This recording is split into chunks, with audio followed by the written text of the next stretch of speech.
अस्सलाम वालेकुम नाज़रीन, मैं हूं आपका मेज़बान सैयद शहरियार आसिम। आप लोग देख रहे हैं आज न्यूज़ की खुसूसी ट्रांसमिशन ICC वर्ल्ड T20 कुछ क्रिकेट हो जाए। आज दो सेमीफाइनल से पहला अफगानिस्तान साउथ अफ्रीका के दरमियान, दूसरा अभी इंडिया और इंग्लैंड के दरमियान जारी है। बात करते हैं अफगानिस्तान और साउथ अफ्रीका की। बहुत ही दुख के साथ, बहुत ही रंज और गम के साथ ये बताना पड़ेगा कि अफगानिस्तान ये मैच हार गया है। अफगानिस्तान ने 11.5 ओवर्स में 56 रन स्कोर किए और साउथ अफ्रीका ने 8.5 ओवर में 60 रन स्कोर किए। एक खिलाड़ियों के नुकसान थे, यानी कि 9 खिलाड़ियों के जो उसके साथ जो है वो साउथ अफ्रीका जीत गया और बहुत ही दुख हुआ, बहुत ही अफसोस हुआ। ज़ाहिर है अब यहाँ पे ये कहना गलत नहीं होगा कि साउथ अफ्रीका ने आज बिल्कुल अफगानिस्तान को अफगान जलेबी बना दिया। और कल नसीम भाई जिस तरह उनको मोटिवेट कर रहे थे, come on south Africa, come on Afghanistan, come on Afghanistan. Naseem भाई भी बड़े आज रंज में हैं और इनसे भी हम जानेंगे। एमन ने जो है वो कहा था कि साउथ अफ्रीका जीतेगी। नसीम भाई आप कल बड़ा मोटिवेट कर रहे थे और आप कह रहे थे कि नहीं अफगानिस्तान जीतेगा, लेकिन आज तो बिल्कुल ही चोकर्स ने जोकर की तरह बना के हराया अफगानिस्तान को। मतलब 56 इतने तो मैं भी कर लेता नसीम भाई, अगर मैं आज टीवी के कुछ लड़के ले आता तो। नहीं वाकई में देखिए, मैं सपोर्ट इसलिए कर रहा था, दो रीज़न की वजह से कर रहा था। एक रीज़न ये था कि अफगानिस्तान के लोगों की एक बहुत बड़ी तादाद आज भी पाकिस्तान में बसती है। हमारे मुल्क में ठीक है वो अपना ही झंडा लेके घूमेंगे, एक सेलिब्रेशन नज़र आएगी, मुसलमान है। नंबर जो दूसरी इंपॉर्टेंट चीज़ जो दिखाई देती थी वो ये कि हमने इनको सिखाया है। मैं बार बार ये बात कहता हूँ, आजकल कुछ अफगान क्रिकेटर सामने आए हुए हैं, वो बड़े मीडिया पे बातें कर रहे हैं, हमें पाकिस्तान ने क्या सिखाया। उस पे भी आ रहा हूँ, मैं भी उस पे भी आ रहा हूँ, लिखा हुआ है मैंने। तो वो मकसद है कि भाई जो एक सच्चाई है उसको कबूल करना चाहिए। और जब आप बहुत ज़्यादा अपने अंदर कहते हैं कि ओवर कॉन्फिडेंट, यार अगर किसी ने आप पे कोई एहसान किया है तो उसको दिल में और ज़ुबान से एडमिट ज़रूर करो। ये बहुत मज़हबी तौर पे ऐसी हार, मतलब ऐसी हार के बाद तो मतलब आज लग नहीं रहा था सेमीफाइनल हो रहा है। मैं आपको सही बताऊं, सेमीफाइनल खराब कर दिया। आज सेमीफाइनल खराब हो गया, मेरा दिल खराब हो गया। मैंने टीवी बंद कर दिया था, सीधी बात बता रहा हूँ, मैंने टीवी बंद कर दिया। मैं नहीं देख रहा। मतलब सेमीफाइनल मैच है और साउथ अफ्रीका जिसको चोकर्स के नाम से मशहूर हैं, उन्होंने मतलब 56 रन्स, नसीम भाई 56 सीरियसली हमारी वुमेन्स टीम को बेचते ही इससे ज्यादा करके आ जाते साउथ अफ्रीका के खिलाफ। मैं गारंटी देने को तैयार हूँ, यहाँ पे शर्त लगाने को तैयार हूँ। मतलब ये तो फिर इन्होंने दिखा दिया कि अभी बेटा बहुत जरूरत है, अभी बहुत जरूरत है तुम्हें। नहीं देखिए ना, अब अगर आप सिर्फ सेमीफाइनल में पहुंचने का जश्न ऐसा मनाएंगे कि आपने वर्ल्ड T20 जीत लिया है, आप जरा थक जाएंगे इतने डांस करके। जल्दी में बहुत रहते हैं। अभी जो उन्होंने मैच जीतने के बाद ड्रेसिंग रूम से डांस करना शुरू किया था, फिर बस पे डांस करना शुरू किया, फिर होटल जाके डांस किया। अरे भाई अभी कौन सी तुमने कोई दुनिया फतह कर ली और उसका अंजाम क्या निकला। जो मैं आपको बात कह रहा था ना कि फिर जब आप नहीं मानते ना दूसरों का एहसान, तो यही रिजल्ट होता है। फिर 56 पे ही आउट होते हैं, 56 पे आउट होते हैं। वो क्रैम्प डाल के गिर गया था। अबे भूल गया मैंने भी इतनी एक्टिंग की है भाई ग्राउंड में, पूरी दुनिया देख रही है, ये कोई वो नहीं है, पूरी दुनिया ने देखा एक्टिंग की है, गाड़ी में नाचे जा रहा है। अबे किधर है। अच्छा नसीम भाई, आप जो बात कह रहे थे ना कि कुछ प्लेयर सामने आ रहे हैं, वो असिस्टेंट कोच है अफगानिस्तान के रईस अहमद जई साहब। उन्होंने कहा है कि जी सिर्फ गुलबदीन और नबी ने पाकिस्तान में खेला है और हमें कोई नहीं सिखाया पाकिस्तान में, और ये तो हमें अफगान कैंप में रुकवा दिया करते थे, जो रेफ्यूजी कैंप्स होते थे। तो नसीम भाई आप तो कहते सारे आते थे, इन्होंने तो कहा गुलबदीन और वो आते थे नबी। उनसे पहले कितने सारे क्रिकेटर हैं। देखिए अब मेरी बात सुनिएगा, ये जो रईस भाई बात करते हुए दिखाई दे रहे हैं, रईस भाई आपको सोचना चाहिए, ये तो आप नबी तो आज की बात कर रहे हैं, अफगान क्रिकेट के अभी से शुरू हुई है। और गुलबदीन को हमने नहीं सिखाया था ये गिरना, ये तो पहले मैं आपको क्लियर कर दूं, ये हमने नहीं सिखाया था। अगर ये दोनों यहाँ खेल के गए, हमने जिनको सिखाया था शहजाद को, सुने वो क्या बात कर रहे हैं। और आप देखें इनको किसने सिखाया, हमने तो इससे पहले वाली लॉट को चले सिखाया, वो हमारे पास आके खेलती थी, लेकिन इनको भी तो उन्होंने ही सिखाया होगा ना जिनको हमने सिखाया। मैं अभी अपने कोचेस की तो बात ही नहीं कर रहा कि हमारे जो कोचेस गए थे अफगान क्रिकेट को बेहतर करने के लिए, मैं तो बात कर रहा हूँ कि जो यहाँ से सीख के गए थे उन्होंने ही तो अफगान क्रिकेट को अफगानिस्तान के साबका प्लेयर्स ने बेहतर बनाया, तो वो तो यहीं से सीख कर गए। और इसके बावजूद भी करंट लौट के वो खुद एडमिट कर रहे हैं कि 2 खिलाड़ी यहीं पर ही खेला करते थे।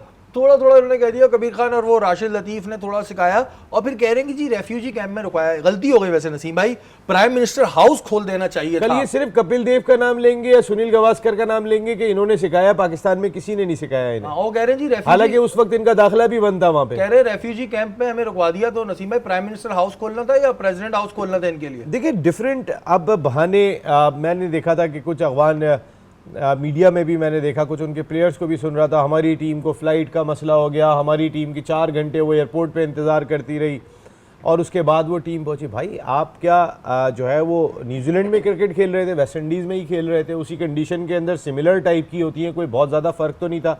ऐसा भी नहीं था कि अमेरिका में आपका लास्ट मैच था और वेस्ट इंडीज़ आप खेलने के लिए गए थे। वेस्ट इंडीज़ होता है, पिचेस का फ़र्क होता है, कंडीशन का फ़र्क होता है, इसमें कोई शुबा नहीं है।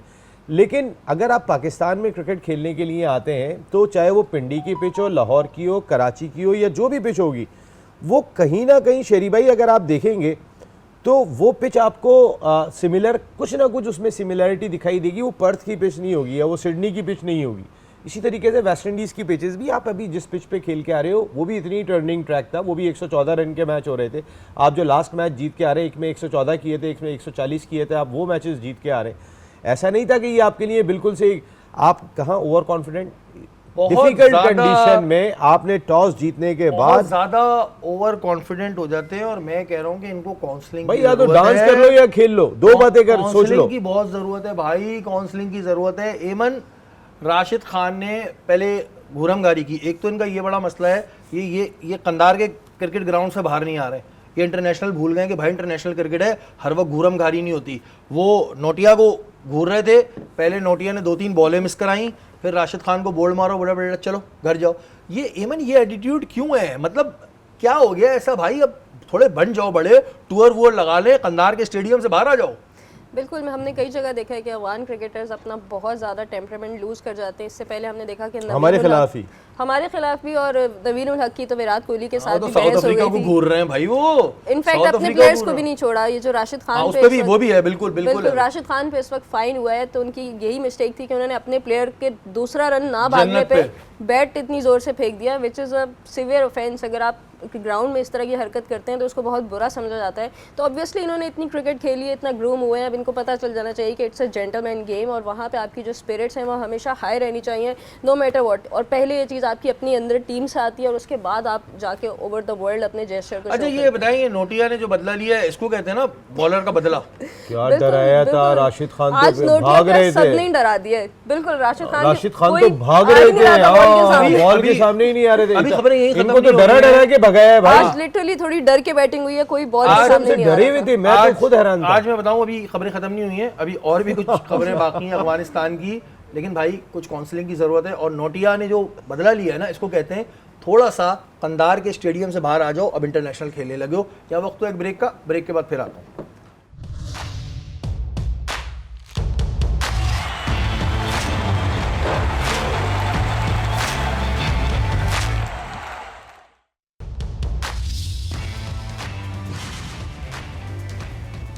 वेलकम बैक नाज़रीन, आप लोग देख रहे हैं आज न्यूज़ की खुसूसी ट्रांसमिशन।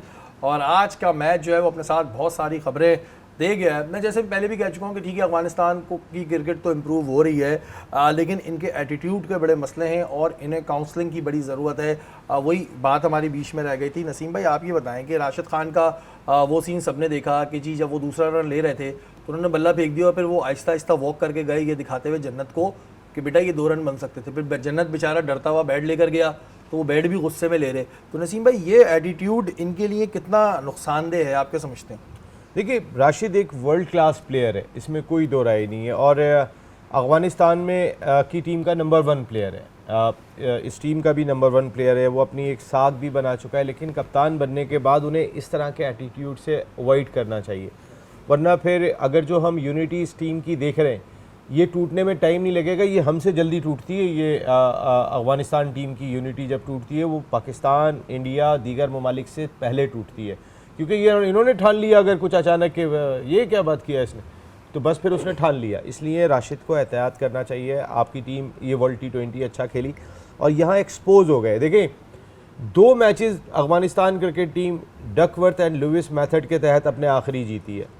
आपको पता है डकवर्थ एंड लुइस मेथड के जो बानी थे वो भी अब इस दुनिया में नहीं रहे। 2 दिन पहले उनका भी इंतकाल हो गया है। उनका नाम भी डकवर्थ एंड लुइस था। उन्होंने कहा मैंने जिन्होंने ये बनाया था Duckworth and Lewis method, Chris Lewis के साथ, और जो है वो उन्होंने भी कहा होगा कि अब ये 2 मैचेस जीत रहे हैं तो हो सकता है उन्होंने कहा भाई मैं कैसे बर्दाश्त करूँ, ये मेथड तो ख़राब हो गया। बात सारी ये हो रही है कि आप अंडरस्टैंड करें, आप यहाँ सेमीफाइनल तक अगर आए थे, उसमें पहले ऑस्ट्रेलिया अपनी गलती से मैच लूज़ करके गया। आज एक मिस्टर शैनन यंग मेरे साथ गुफ्तगू कर रहे थे, ऑस्ट्रेलिया के कोच आए हुए, उन्होंने कहा ऑस्ट्रेलिया जो मेरे ख्याल पिछले 10 साल की सबसे ख़राब क्रिकेट खेला है वो अफ़गानिस्तान के मैच में खेला है। वो मैच हारने वाला था ही नहीं जो हम हार के आ रहे हैं। तो कहने का मकसद है वो मैच हारने वाला ऑस्ट्रेलिया का नहीं था। अगर ऑस्ट्रेलिया वो मैच जीत जाता तो आप कहीं पर भी नहीं थे। लेकिन आप 2 मैचों में लक आपको फेवर कर गया। कभी आपका खिलाड़ी गिर जाता है, कभी आप कुछ और कर जाते हैं, किसी ना किसी तरीके से आप वो रास्ता निकाल के पहुंच ही गए। तो लेकिन इतने पागल ना हो जाओ। कहने का मकसद है यार हजम करना सीखो। हजम नहीं हो रहा इनको। अब इस पे मिसालें तो बहुत हैं लेकिन ज़ाहिर नहीं दे सकते। हजम नहीं हो रहा। इवन बहुत से लोग ये कह रहे हैं कि अफगानिस्तान का सेमीफाइनल में पहुंचना ऐसे ही है जैसे 2003 में कीनिया पहुंची थी। क्या स्टोरी है? कीनिया भी ऐसी तुक्के मार मार के पहुंची थी। बिल्कुल, वो एक तरह का इसी तरह कह सकते हैं, क्योंकि ऑब्वियसली उस वर्ल्ड कप में अगर हम बात करें तो कीनिया ने न्यूजीलैंड को अपसेट किया था, जबकि कीनिया एक एसोसिएट टीम थी और कोई एक्सपेक्ट नहीं कर रहा था कि वो इतना बड़ा अपसेट कर देगी। न्यूजीलैंड को हराया था, श्रीलंका को हराया था और सेमीफाइनल में पहुंच गई थी। तो अफगानिस्तान का भी किसी ने नहीं सोचा था। ये ज़रूर सोचा था कि वो टफ टाइम देगी, लेकिन ये नहीं सोचा था कि वो ऑस्ट्रेलिया जैसी बड़ी टीम को हरा देगी और सेमीफाइनल में पहली दफ़ा क्वालिफाई कर जाएगी। तो ये उनके लिए एक बहुत बड़ी अचीवमेंट है और उनकी गुड लक ये थी कि उनके जो बॉलर, बैट्समैन, तीनों डिपार्टमेंट में उनका क्लिक किया है। लेकिन मैं राशिद खान का इंटरव्यू देख रही थी जिसमें उन्होंने ये बोला है कि हमारी स्किल्स और किसी और टीम की स्किल्स में कोई फ़र्क नहीं है। वो ये समझते हैं कि उनकी जो स्किल है और ऑस्ट्रेलिया की जो स्किल है वो अब सेम है, जस्ट राइट डे होना चाहिए अप्लाई करने का। तो आई थिंक यहाँ पे वो थोड़ा सा गलत है। Obviously there is a huge difference. और भाई वही है ना, ओवर कॉन्फिडेंट का मसला है। एक जगह और वो फंस गए राशिद खान, पता है आपको? नहीं। आप लोगों को पता है? बताता हूँ। राशिद खान से किसी ने पूछा आप शादी कब करेंगे? उन्होंने कहा वर्ल्ड कप जीतने के बाद। तो अब शादी होगी? सेमीफाइनल में पहुंचने के बाद बोला था उन्होंने ये बात। पता नहीं कब बोला था, ये बात उन्होंने कोई 2 साल पहले बोली थी। काफी पहले बोली थी उन्होंने कि जब मैं वर्ल्ड कप जीतूंगा फिर शादी करूंगा। तो अब होगी शादी उनकी जिंदगी में कभी। थोड़ा दिन के बाद ये स्टेटमेंट आने वाला है। थोड़े दिन बाद स्टेटमेंट देंगे कि मैं तो मजाक कर रहा था। वो देखें कैमरा लगा हुआ, हाथ हिला दो। हैं? अब नहीं, वो फाइनल से पहले सेमी लगा लें तो I think that would be fine. Semi लगा लो, कुछ कर लो, शादी फंस जाएगी यार। राशिद, शादी तो ज़रूरी है भाई, ज़ाहिर है तुम्हारे लिए। अच्छा नसीम भाई, अभी हमने बात की थी कि वो इंडिया के मैच के ऊपर जो बॉल टेम्परिंग का इल्ज़ाम लगा दिया था इंजमाम और सलीम मलिक ने, उसको लेकर भी बहुत सारी चीज़ें सामने आ रही हैं। सलीम मलिक साहब ने उकसाया था इंजमाम साहब को कि आप बताएं, फिर उन्होंने कहा कि नहीं जो इस तरह हो के बॉल टेम्पर। उस पर रोहित शर्मा से किसी ने पूछा तो रोहित शर्मा का कहना था कि जी ये ड्राई कंडीशन थी जिसपे सिर्फ हमारी स्विंग नहीं होती और भी लोगों की होती है बॉल स्विंग, और थोड़ा सा सोच समझ के दिमाग खोल के बोला करें। तो अगर वाकई में ये सिचुएशन थी कि ड्राई सिचुएशन पे जो है बॉल स्विंग होती है तो नसीम भाई बोलना चाहिए था हमारे वालों को। अब वो एक इतना छोटा बच्चा है रोहित शर्मा, वो ये बात अगर कर रहा है तो सोच समझ के या तो बोलना था। देखिए जैसे प्लेयर को ड्राई पिच के ऊपर रिवर्स स्विंग ज्यादा बेहतर होती है, इसमें कोई शुबा नहीं। वो कह रहे हैं और सबकी हो रही थी, सिर्फ हमारी थोड़ी हो रही थी। नहीं, इनकी बॉल ज्यादा हुई थी भाई। देखिए मैं आपको एक बात बताऊं, उस जगह पे अगर देखें तो वो बॉल थोड़ा सा ज्यादा स्विंग जरूर हुआ था। उसमें देखिए कभी कभी क्लाउडी कंडीशन हो जाती हैं, थोड़ी कंडीशन डिफरेंट हो जाती है, वो भी कहीं ना कहीं आपकी सीम और स्विंग में मदद देते हैं। जो खुश्क विकेट की बात कर रहे थे, जो थोड़ा सा इस तरीके का ट्रैक होता है, वहाँ पे ऑलरेडी इस तरह के पिच पे जब बॉल गिरता है ना वो थोड़ा सा ज़्यादा ख़राब होता है बनस्बत थोड़ा सा हल्का सा जिस पे मॉइस्चर होता है उस पिच के। खुश्क विकेट पे पड़ने के बाद थोड़ा सा वो ऑलरेडी वैसे भी जो है वो थोड़ा ख़राब जल्दी होता है। और बॉल टेम्परिंग बॉल ख़राब किए बगैर नहीं होती। आप ज़रा देखिएगा, कभी भी अब वो दौर चला गया, वो तारा बना के थ्रो हुआ करती थी, डायरेक्ट कीपर के गिलव में आती थी। अब जब भी बॉलर गेंद देता है ज़मीन पे मार के देता है। कोई भी फील्डर गेंद फेंकेगा, चाहे कीपर के पास दे रहा है, बॉलर के पास दे रहा है, ज़मीन पे मार के दे रहा है। जिनको ये आर्ट आता है ना, उन्हें पता होता है कि वो किस तरीके से इस आर्ट को पूरा करते हैं।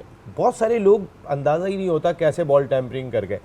मिसाल के तौर पे बॉल जो है वो किसी भी जगह पर है, अगर नीचे स्पाइक्स लगे हुए हैं आपकी उसके नीचे, अगर आपने डाइव मारते हुए हल्का सा भी रगड़ मारते हुए चले गए ना बॉल के ऊपर, शूज़ की आपने रगड़ मार दी तो भी बॉल ख़राब हो जाता है। किसी बोर्ड पे जाके लगता है ना, बाहर दीवार पे जाके लगता है तो बॉल में खराबी जरूर होती है। लगता है कुछ किया था या फिर इंजमाम भाई ने सलीम मलिक के कहने पे बोल दिया? देखिए मैं तो इस बात का कायल हूँ कि आर्ट बदल गया होगा, लेकिन खान साहब ने जो बात कही थी दुनिया का हर बॉलर बॉल टेम्परिंग करता है, कहीं ना कहीं कुछ ना कुछ हर आदमी का अपना एक आर्ट है।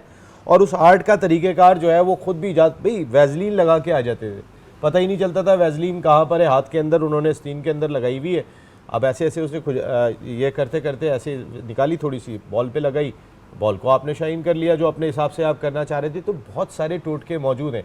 तो मैं आज भी अपनी जो मेरी समझ में जो बात आती है, आप चाहे कितने कैमरे लगा लें तो हो सकता है वो जो खुरचने वाला स्टाइल होता था, वो डिबरियाँ चल जाती थी बॉल के ऊपर जो सुनते हैं, वो नहीं हो सकता, लेकिन अपने हिसाब से एडजस्ट कर लेते होंगे जी। तो ज़ाहिर है रोहित शर्मा तो अपनी टीम को डिफेंड ही करेंगे। आजकल चल रहा है हत्ता इज्जत के दावे हो रहे हैं, दबा के ना डेफेमेशन के केसेस हो रहे हैं। वहाब रियाज ने भी कर दिया किसी यूट्यूबर के ऊपर 50 करोड़ रुपए का कोई बात हुई होगी, तो आजकल ये भी बड़ा चल रहा है। सही है वैसे देखें, बहुत सारी बातें आ रही हैं इस वर्ल्ड कप के बाद। तो पहली चीज़ तो ये है कि पाकिस्तान की इंटेग्रिटी की बात है, क्योंकि हम जिन हालात से गुजर रहे हैं, हमारी पाकिस्तान की क्रिकेट हमने ऑलरेडी बहुत सफ़र किया हुआ है। 2009 के बाद हमारी कंट्री में इंटरनेशनल क्रिकेट वापस आई है। उसके बाद हम वर्ल्ड कप में जाते हैं तो लोग पहले से ये सोचना शुरू कर देते हैं पाकिस्तान टीम वापस जाएगी तो कैप्टन चेंज हो जाएगा, पाकिस्तान टीम वापस जाएगी तो ये इनके मैनेजमेंट चेंज हो जाएगी, प्लेयर्स को कोई नहीं छेड़ेगा। तो इस तरह की जब बातें होती हैं तो ऑब्वियसली फिर प्लेयर्स को सामने आना चाहिए कि जब तक प्रूव ना करें आप अगेंस्ट अस जो भी एलिगेशन आपने लगाए, तब तक कोई बात नहीं होनी चाहिए। अच्छा नसीम भाई, ये जो हमारे साफ़ी हैं मुबश्शिर लुकमान साहब, उनकी बात भी अब थोड़ी दब गई है, मतलब कोई ऐसी चीज़ें सामने नहीं आ रही हैं, वहाँ से भी खामोशी है, यहाँ से भी खामोशी है। और फिर वहाब रियाज ने भी किसी यूट्यूबर के ऊपर 50 करोड़ का डेफेमेशन का केस कर दिया है। अब किसी यूट्यूबर पे तो नहीं किया होगा, उन्हीं पे ही किया होगा जिन्होंने बात की थी, मुबश्शिर लुकमान साहब ने। बाकी और किसी यूट्यूबर ने इस तरीके की बहुत ज़्यादा एक्सेस में जाके बात नहीं की जितनी उन्होंने की थी, लेकिन अब दब गया वो मामला। उन्होंने जो बात कही, देखिए मैं तो हैरान हूँ, मैं फिर बार बार बात कह रहा हूँ कि जितने संगीन नौइयत के इल्ज़ाम लगे थे बाबर आजम पे और वहाब रियाज के, तो वालिद साहब पे, जिनको मैं भी मिला हूँ, जानता हूँ, मैं अच्छी बहुत ही शख्सियत है, उन पे भी इल्ज़ाम लगा है। सबसे पहले तो काम मैं बार बार कह रहा हूँ, ऐसे रखते और कहते कि मैं तुम्हें नहीं छोड़ूंगा। आज भी आप अगर उठा के देखें, हमें मीडिया से पता चल रहा है कि जी वहाब रियाज ने 50 करोड़ का दावा कर दिया। बाबर आजम और वहाब रियाज आज तक सामने नहीं आए। सामने आए तो मुबश्शिर लुकमान ही है। उनकी फिर एक वीडियो आई है, उन्होंने बात कही है छोटी छोटी अदालतों में केस ना डालो, डायरेक्ट आओ चीफ जस्टिस के पास, वहाँ बैठते हैं और वो हटा लें अपनी बात। हाँ, वो अपनी बात पे कहने लगे कि बजाय इसके कि ये छोटी छोटी अदालतों में केस लड़ते फिरेंगे, छोड़ो इन्हें, चलते हैं दोनों, बैठते हैं चल के चीफ जस्टिस के पास। ये पाकिस्तान क्रिकेट का मामला है, इसके लिए पूरी एक जो कमेटी बनती है वो बनवाते हैं, जो जुडिशल कमेटी बनती है, और उसके अंदर केस को लेके चलते हैं और वहाँ बैठ के बात करते हैं, वंस फॉर ऑल ये क्लियर हो जाए। वो इतनी बड़ी बात कहने को तैयार है कि आप ये ज़ाहिर, अब आप मजिस्ट्रेट की अदालत के अंदर जो है वो 50 करोड़ का अर्जाना दाखिल कर रहे होंगे, वो 1 अरब का अर्जाना दाखिल कर रहे होंगे।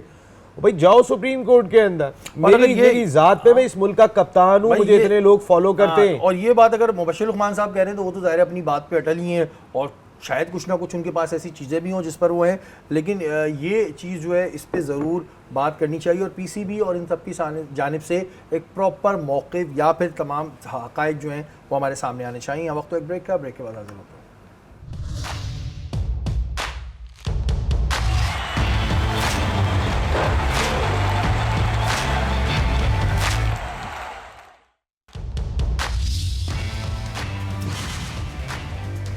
वेलकम बैक नाज़रीन, आप लोग देख रहे हैं आज न्यूज़ की खुसूसी ट्रांसमिशन। इंडिया और इंग्लैंड का मैच इस वक्त जारी है। 170 रन से अभी तक स्कोर कर लिए हैं इंडिया ने, और अभी कुछ बॉलें ज़ाहिर उनकी बाकी हैं, देखते हैं कहाँ तक जाता है। नसीम भाई, इंडियन टीम ज़रूर पाकिस्तान आएगी चैम्पियंस ट्रॉफी खेलने, ऐसा वसीम अकरम का कहना है? आ सकती है। अभी तक तो खैर कोई भी दावा करना मेरा नहीं ख्याल कि वसीम अकरम ने अच्छी बात की है। वसीम अकरम एक बड़ा नाम है पाकिस्तान और दुनिया क्रिकेट का। इस तरह के लोगों को स्टेटमेंट आने चाहिए पाकिस्तान की एक मुस्बत इमेज के लिए, और कहीं ना कहीं थोड़ा सा फोर्स करने के लिए। जावेद मियादाद भी स्टेटमेंट ने, वकार यूनुस भी स्टेटमेंट, इंडिया को आना चाहिए। देखिए, ये वो ब्रांड एम्बेसडर्स हैं कि जिनको सारी दुनिया जानती है, तो इनका स्टेटमेंट ज़ाहिर मोहसिन नकवी साहब तो अभी फ़िलहाल ना बोलें तो ज़्यादा बेहतर है। पाकिस्तान क्रिकेट बोर्ड जो काउंटर पार्ट है इंडियन क्रिकेट बोर्ड का, वो खामोश रहे, लेकिन आपके जो प्लेयर्स हैं वो इस कैंपेन को चलाते रहें। वरना देखें, माइट बी पॉसिबल, जिस तरीके की इस वक्त पॉलिटिकल कंडीशंस हैं, जिस तरीके के हालात चल रहे हैं, और ख़ास तौर पे अभी सुनने में आ रहा है, हम ऐसे अखबार पढ़ रहे हैं, हम तो स्पोर्ट्स के आदमी हैं, आप ज़्यादा बेहतर बता सकते हैं, लेकिन कहीं ना कहीं कुछ निगोसिएशन का आगाज़ हो रहा है अफ़गानिस्तान, पाकिस्तान, चाइना, ताकि इस खत्ते को जो है वो अगर बिज़नेस के हवाले से यूज़ करना है, तो अल्लाह करे कि ये इस तरह की चीज़ें कामयाब हो जाएं और मोदी साहब समझ लें। अच्छा नसीम भाई, आपने स्टेटमेंट की बात की, वहीं जाहिद भाई मेरे बड़े हरदिल अजीज़, उनका एक स्टेटमेंट में देख रहा था, उनसे किसी ने पूछा था कि जाहिद भाई ये इंडिया को इधर आना चाहिए, तो उन्होंने कहा इंडिया को कोई सिक्योरिटी इशू नहीं है, इधर आए बिल्कुल पाकिस्तान में चैम्पियंस ट्रॉफी खेलने, और बाकी ज़िंदगी मौत तो अल्लाह के हाथ में। नहीं, ये स्टेटमेंट था बस। सीरियसली कहा था। ये तो एक हकीकत है कि ज़िंदगी और मौत तो अल्लाह के हाथ में है, लेकिन उस स्टेटमेंट में जावेद भाई अगर इस बातों को जोड़ते नहीं तो ज़्यादा बेहतर था। मकसद है कि अगर आप ये कहेंगे कि आए, अगर आप किसी को भी इनवाइट करें, भाई आए आप मेरे घर पे, जो है ना अपना वो फिक्र नहीं कीजिएगा, कोई मसला नहीं है मेरे घर पे, लेकिन रास्ते में मोबाइल चिंता है। हाँ, लेकिन मैं बताऊं आपको कि ज़रा थोड़ा सा हमारे दरवाजे पे ना करंट आता है, लेकिन आप घबराइएगा नहीं, हल्का सा करके आ जाइएगा। बाकी अगर कुछ लग गया तो भाई ज़िंदगी मौत अल्लाह के हाथ में, तो आप डरा भी रहे हो और उनको बुला भी रहे हो, तो मेरा ख्याल है कि उनको कहें कि यहाँ पे बिल्कुल सिक्योर माहौल है, एक फील आ जाती है ना कि जिंदगी और मौत अल्लाह के हाथ में। ये बात तो जावेद भाई ने सही कही, जिंदगी मौत तो अल्लाह के हाथ में। जावेद भाई की बात कभी गलत नहीं है। हाँ, बात तो सही है, जिंदगी मौत तो अल्लाह के हाथ में। बात उन्होंने सही की है कि भाई आप अभी वेस्ट इंडीज में हो, अल्लाह ना करे कोई वहाँ पे, अल्लाह सबको अपनी हिफाजत में रखे, इंडियन प्लेयर्स को, आवाम को, हर शख्स, हर बंदे को, हर जो अल्लाह की मखलूक है, अल्लाह सबको अपने हिफ्ज़ अमान में रखे। लेकिन मुझे नहीं पता मैं सांस अगली ले पाऊंगा नहीं ले पाऊंगा, 2 कदम बढ़ा पाऊंगा नहीं बढ़ा पाऊंगा। तो अगर उन्होंने, जावेद भाई ने ये बात की है तो उसमें कोई बात नहीं है कि भाई तुम्हें कुछ वेस्ट इंडीज़ में भी हो सकता है जहाँ तुम मौजूद हो, इंग्लैंड में भी हो सकता है, तो जिंदगी मौत अल्लाह के हाथ में, पाकिस्तान आओ ना। लेकिन थोड़ा हौसला दे दें कि हम आपको नहीं, थोड़ा हौसला दे दें कि हम आपको फुल सिक्योरिटी प्रोवाइड करेंगे, हमारी तरफ से आपको भी प्रॉब्लम नहीं होगी। बाकी तो सही कह रहे हैं कि जिंदगी इस बात पे इतना है, बस इसी बात पे हंसी आ रही थी, डरा दिया उन्होंने। बांग्लादेश के जो चेयरमैन है, प्रेसिडेंट है उनके वहाँ के बीसीबी के, उन्होंने कहा ये हमारी टीम की वर्ल्ड कप में सबसे अच्छी परफॉर्मेंस है और हम तो अपने प्लेयर्स को बोनस भी देंगे। लेकिन उसके नीचे मैं कमेंट्स पढ़ रहा था, लोग कह रहे थे जो बांग्लादेश क्रिकेट बोर्ड की तबाही है उसका जिम्मेदार है ये नजमुल हसन, तो ऐसा है? बिल्कुल यही बात की थी जब बांग्लादेश फाइट कर रहा था अपनी प्लेस के लिए इन द सेमीफाइनल, तो उस वक्त मैं यही बोल रही थी कि बांग्लादेश इसी बात से खुश है कि वो सुपर 8 में आ गया और बड़ी बड़ी टीमें निकल गई हैं। तो इनके एम्बिशंस, इनके गोल्स बहुत छोटे नज़र आते हैं। ये आई थिंक कि सेमीफाइनल को भी टारगेट नहीं करते, फाइनल तो दूर की बात है। तो ऑब्वियसली अगर आप इन चीज़ों पर खुश होंगे और इन चीज़ों पर आप अपने प्लेयर्स को अप्रिशिएट करेंगे तो आपकी तरफ से कभी भी इंप्रूवमेंट नज़र नहीं आएगी। और हमने नहीं देखा कि बांग्लादेश की टीम ऊपर आ गई, उनसे लोअर रैंक टीम्स बहुत ऊपर आई हैं और वर्ल्ड कप में बहुत अच्छा खेली हैं। कीनिया तक 2003 में सेमीफाइनल में आ गया था, लेकिन बांग्लादेश की टीम अब तक नहीं आई। तो obviously they need to think about it. इसलिए अफसोस इस बात का होता है कि जिन 2 ममालिक को हमने क्रिकेट सिखाई, एक सुपर 8 में आके जो है वो चैंपियन फील कर लेता है, एक सेमीफाइनल में आके चैंपियन फील कर लेता है। मकसद है कि देखिए चैंपियन बनना सीखें। हमने आपको ये शायद हम सिखाना भूल गए, पता नहीं। एक सुपर 8 में आता है, वो कहता है कि जी हमारा उनका बोर्ड का चेयरमैन भी खुश है, बेहतरीन किस्म का काम हो गया है, इससे अच्छी तो आपने क्रिकेट ही नहीं खेली। अफगानिस्तान वाले डांस कर करके जो है वो इतना थका लेते हैं, सेमीफाइनल में थके हुए होते हैं, वो इतने खुश हो जाते हैं। तो कहने का मकसद ये है कि अपने गोल को बड़ा करें। अफगानिस्तानी वैसे प्लेयर्स को तो मैं एक मशवरा दूंगा कि भाई या तो डांस सीख लो या फिर क्रिकेट सीख लो, एक चीज़ करो। ये जो इरफान पठान ने तुम लोगों की ट्रेनिंग कर दी है ना, ये बड़ी गलत कर दी है। इरफान पठान का तो देखो कैरियर हो गया ख़त्म, वो आजकल एक चल रहा है ना मीम, इरफान का कैरियर तो बढ़ गया, ठीक है, वो तो खत्म हो चुका है। अब वो बेचारा डांस करेगा, नाचेगा, गाएगा, चलो बेचारे का घरवर चल रहा है, उस पर उसका घरवर चल रहा है। अब आप लोगों तो यार अभी करियर स्टार्ट हुआ है, आप लोग ही डांस वांस के चक्कर पड़ेगा, उसके साथ स्टेप कर रहे हो, नहीं करो ना यार, अपने क्रिकेट पे फोकस करो या फिर डांस सीख लो। वहाँ पर इंडिया में इस तरह के शोज होते रहते हैं, डांसिंग कॉम्पिटिशन, उसमें लेके जाना, जीत कर आना, क्या बात, हम भी खुश होंगे। नसीम भाई नहीं, बिल्कुल सही बात है, कोई गलत तो नहीं कहा मैंने कुछ, कोई ऐसी बात गलत हो मेरी? नहीं, अक्सर भी क्या है कि अगर डांस सीखने का शौक है उसके लिए आपको इंडिया ही जाना पड़ेगा। हाँ। वो यहाँ पर नहीं सीख पाएंगे आप, क्रिकेट सीखने के लिए, सिखाने के लिए हम बैठे। हाँ, और ये अभी इस वक्त मैं देख रहा हूँ कि इंडिया का 172 उन्होंने टारगेट दिया है इंग्लैंड को। क्या देखते हैं आप, इजी है इंग्लैंड के लिए ये टारगेट अचीव करना? देखिए ये वर्ल्ड कप का सेमीफाइनल है, इसका अपना एक प्रेशर होगा और आगाज़ कैसा मिलता है, बटलर अपनी टीम को कैसा आगाज़ देने में कामयाब होते हैं, क्योंकि लास्ट मैच जो वर्ल्ड T20 में 1.5 साल पहले दोनों ममालिक के दरमियान खेला गया था, 10 विकेट से इंग्लैंड जीती थी। बटलर ने ख़त्म भी छक्के से किया था और शुरू भी छक्के से किया था, तो वो कोई आउट भी नहीं हुआ था और रन्स करके चले गए थे। अच्छा आगाज़ इस पिच पे बहुत ही इंपॉर्टेंट है, क्योंकि और पावर प्ले के अंदर रन्स करना, दिस इज़ वेरी इंपॉर्टेंट नए बॉल से, क्योंकि जब स्पिनर्स आ रहे हैं रन्स करना मुश्किल हो रहा है, गेंद बहुत ज़्यादा रुक के आ रहा है। तो एक तो ये करना है, और जो मैं अभी देख रहा था ये गयाना का अगर एवरेज स्कोर में देखता हूँ कि जो डे गेम्स खेले गए अब तक, एवरेज फर्स्ट इनिंग स्कोर 150 है, तो वो 171 पे चले गए, वो 21 रन ऊपर है जो इस ग्राउंड का एवरेज फर्स्ट इनिंग स्कोर है। तो अब देखते हैं कि इंग्लैंड किस तरह कमबैक करता है। पहले 6 ओवर बहुत ही इंपॉर्टेंट है सेमीफाइनल में, अगर इंग्लैंड एक अच्छा आगाज़ देने में कामयाब हो गए तो उनके बैटर्स में ये कैपेबिलिटी मौजूद है कि वो स्पिनर्स को भी संभल के खेल सकते हैं, अपना रोल डिफाइन करना चाहिए। देखिए हैरी ब्रोक स्पिनर्स बहुत अच्छे खेलते हैं, उनकी रीच बहुत अच्छी है, वो बॉल को पिक भी कर लेते हैं। अपने रोल्स को डिफाइन करना पड़ेगा कि बुमराह को कैसे खेलना है, हमने सिंह के ऊपर कैसे चार्ज करना है, जो आउट भी किए हुए। तो बहुत सारी इमन, चीज़ें आप कैसे देखती हैं इंग्लैंड के लिए बारिश भी हुई है, कुछ ज़ाहिर कंडीशन भी ग्राउंड की चेंज होती है। आई थिंक ये इंग्लैंड के लिए तो उनकी फेवरेट कंडीशन है, क्योंकि वो वहाँ पे इसी वेदर में खेलते हैं, वो यूज टू इस कंडीशन में खेलने के लिए। और इंग्लैंड के लिए अगर कोई डेंजरस फैक्टर था तो वो इंडिया के स्पिनर्स थे। बट आई बिलीव कि अगर ग्राउंड में थोड़ी सी भी वेट कंडीशंस हैं और स्पिनर्स का बॉल इतना ब्रेक नहीं होगा, तो ये इंग्लैंड के लिए आइडियल कंडीशन है कि वो उनके स्पिनर्स को चार्ज करें। क्योंकि हमने देखा है कि इंडिया के फास्ट बॉलर्स की तरफ से रन आ रहे थे एक्सेप्ट फॉर बुमराह, लेकिन स्पिनर्स आके उनके जो है वो रन को कंट्रोल कर रहे थे। तो यहाँ पे एक एडवांटेज इंग्लैंड के पास इस सूरत में है कि 11 का एडवांटेज शायद इंडिया इतना ना ले सके, क्योंकि उनका इतना ज़्यादा ब्रेक नहीं होगा। तो बहुत ज़्यादा फ़ायदा उठाना है, लेकिन टारगेट थोड़ा सा ज़्यादा है 170 ऑन दिस ग्राउंड, जैसे नसीम भाई ने बोला, according to this ground. But fearless cricket खेलनी होगी इंग्लैंड। बिल्कुल जी, फियरलेस क्रिकेट खेलनी होगी। और अभी थोड़ी देर में फैसला हो जाएगा कि फाइनल साउथ अफ्रीका के साथ कौन खेलेगा, आया इंग्लैंड खेलेगा या फिर इंडिया खेलेगा, और इस पर हम कल बात करेंगे। और फिर एक दफ़ा अफसोस करूंगा अफगानिस्तान के जितने भी शौकीन क्रिकेट हैं कि चलें जी, होता है। नेक्स्ट टाइम उम्मीद करेंगे, हम चाहेंगे कि राशिद खान की जो शादी है वो हो जाए, क्योंकि उन्होंने कह दिया है, अब एक मर्द की एक ज़बान होती है कि जब वर्ल्ड कप जीतूंगा तभी शादी करूँगा। हमारी ट्रांसमिशन का वक्त ख़त्म हो गया है। में से कोई टीम जीत जाए तो थोड़े दिन के लिए उसमें शमूलियत इख्तियार कर लें, ताकि शादी तो कर लें। हाँ, कुछ ना कुछ करेंगे, इस बारे में भी बात करेंगे। हमारी ट्रांसमिशन का वक्त ख़त्म हो गया। कल इंशाल्लाह ताला दोबारा मुलाकात होगी। अपने मेज़बान सैयद शहरियार आसिम को इजाज़त दीजिए। पाकिस्तान जिंदाबाद।